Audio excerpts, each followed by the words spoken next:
Già il fatto che Anna e Adriano, la coppia che state vedendo, abbiano festeggiato i 50 anni di matrimonio è un fatto rilevante in questi tempi di divorzi e separazioni. Ma la vera notizia è che per la festa di anniversario abbiano chiesto agli invitati non regali, ma come cita questo cartellino, abbinato alla partecipazione, un'offerta per i territori del Bellunese colpiti dal disastro ambientale di fine ottobre.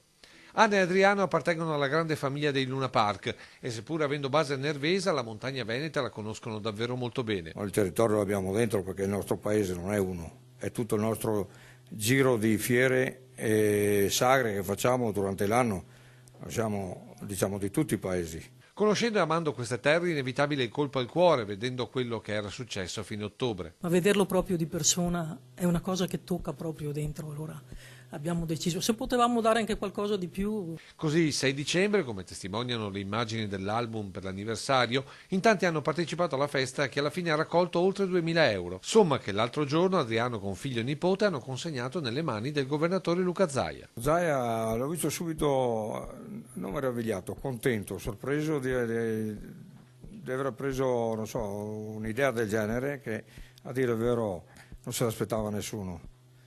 E neanche gli invitati, niente, perché i complimenti li ho ricevuti anche da chi è venuto a far festa con noi altri. Certi hanno fatto il presente lo stesso facendo l'offerta, sinceramente, e devo ringraziarli tutti quanti, insomma. Ringraziamenti dagli sposi e ringraziamenti del governatore per l'ennesimo gesto dei Veneti per il Veneto.